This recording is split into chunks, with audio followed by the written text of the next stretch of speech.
Throwing on the pottery wheel is one of the funnest, most satisfying ways to work with clay, but it does take some practice, so don't get frustrated if it takes you several tries to get the hang of it.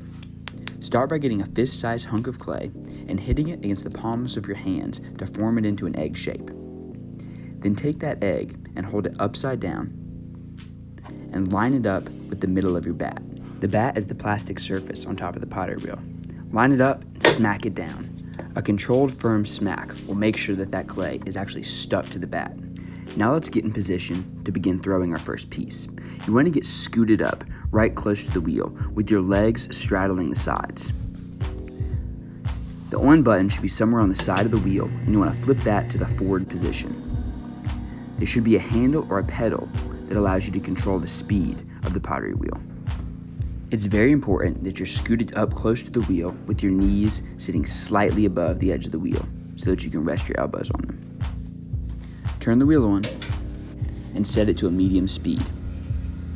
Then wet your hands with water. Your hands need to stay wet and muddy the whole time you're throwing so that they easily slide over the clay. If they ever feel like they're starting to stick, add some more water to your hands. Now we're going to begin the process of sintering. Sintering is the most important step in the whole process because you can't make a mug or a vase or anything without getting that clay dead centered on the bat. When you first plop your clay down on the bat, it'll be close to center but not dead center. So to get it dead centered, you're going to start by doing what is called coning. Coning is using the bottom of the palms of your hands to squeeze and slide up the clay to form it into a cone shape. As you do this, you should feel the top of the cone becoming more and more centered and bumping your hands around less and less as you move up. Once you have coned the clay up, you're going to center it by taking your left hand and placing it on top of the cone and your right hand on the side of the cone. Pressing down with your right hand and holding the sides with your left hand, you're going to try to form the clay into the shape of a hockey puck. As you do this, your goal is to center the clay and not let it bump your hands around. Then repeat. Cone the clay back up and center it back down. Do this as many times as it takes until you feel that hockey puck shape is perfectly centered. You'll know it's perfectly centered when it is not bumping your hands at all. And there you can see a nice centered hunk of clay, and we're ready to begin creating the middle of our piece. To create the middle, you're going to press down in to the center of that hockey puck. Using your left hand to brace and your right thumb or middle fingers to press down in. And you want to press down into that hockey puck until you can feel that there's about a pinky width of clay left at the base. Once you've pressed all the way down to the base of your piece, you're ready to start pulling up the walls of your piece to make them thinner and taller. To make a pull, you use your middle fingers like a claw and pinch and slide them up the walls of your piece to make it taller and thinner. As you do this, you'll be pulling the clay from the bottom of your piece up into the top of it. So make sure that you start at the bottom as you pinch your fingers together until you feel the clay starting to get thinner between your fingers, and then begin to pull your fingers up the sides of the walls. As you do this, make sure that your thumbs are touching and your elbows are on your thighs. Continue making these pulls until your walls are pinky to pencil thick. There will be a little bit of extra clay around the very base of your piece that you'll want to shave off using a wooden tool called a rib. Do this by holding the rib carefully against the very bottom right side of your piece. Finish off your rim by holding the walls with your right hand to keep them steady and pressing down slightly with a sponge in your left hand to round and thicken the rim. Now the piece is finished and ready to be cut off. Take a wire tool around the left side of the piece, hold it against the bat, and slide it through. Do this quickly and confidently, and it'll be no problem.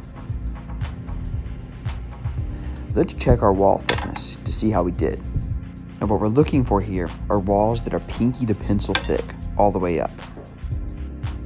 That looks pretty good. Now to get to this point where you've gotten the hang of centering and pulling up the walls, it may take 3 tries, it may take 20 tries, and that's okay. When you mess up, just scrape your clay off the bat, put it in the scrap bin, clean your bat, and grab a fresh piece.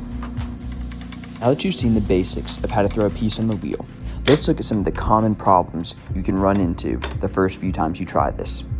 The first problem is pulling up too hard and fast as you cone and popping your piece off of the wheel. If this happens, you can usually give it a good firm smack back down and it'll stick right back where it was. The next problem you may run into is not pressing down enough when you go to create the middle of your piece. Pressing about just an inch down and still having about an inch of clay left at your base, you gotta keep going down. Remember, we wanna press into our clay until there's only a pinky's width of clay left at our base. The next problem is as you're making your pulls, it's really easy to have your base stay very thick and the top of your walls get razor thin, and you end up with a piece that looks like that. To avoid that, make sure you spend most of your time pinching and pulling from the base of your piece and not at the top. The next and most common problem you'll run into is difficulty centering. And centering just takes practice. Keep coning and pressing that clay down until it's centered. If it's not perfectly centered and a little bit wonky, and you go ahead and press in and begin pulling your walls up, you will feel a wonkiness and lopsidedness in your piece. Now, if you're able to pull your walls up, even though it's a little bit wonky, eventually that wonkiness will turn into a high spot and a low spot at the top of your piece. And this can be fixed by using a needle tool to cut that top part off.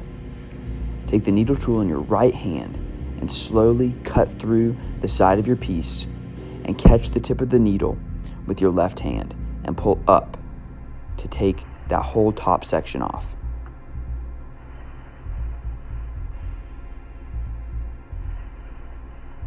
Now this can be a tricky move, but if you're able to successfully do it, you will have fixed the wonkiness in your mug. Now before you try on your own, let's do a lightning quick review of all the basic steps. First, take an egg-shaped hunk of clay and smack it top side down onto the middle of your bat. Then wet your hands and use the bottom of your palms to squeeze and slide up the clay to make it into a cone shape. Then center it by using your right hand to press down and your left hand to hold the sides and form it into a centered hockey puck shape. Then use your fingers to press down into the middle of the hockey puck until you have a pinky's width of clay at the base. Create the walls of your piece by pinching your middle fingers together and pulling up the thickness from the base towards the top of your mug. Pinch and pull, keeping your thumbs connected and your elbows on your knees. Repeat until your walls are pinky to pencil thick. Once your walls are finished, neaten up your rim by pressing down on it to thicken it and round the edges with your fingers or a sponge. Use a rib to shave off the extra clay at the base, and use a wire tool by going from left to right to cut the piece off of the bat. And then you'll have your first finished piece. All right, remember to be patient and have fun as you do it. Have at it.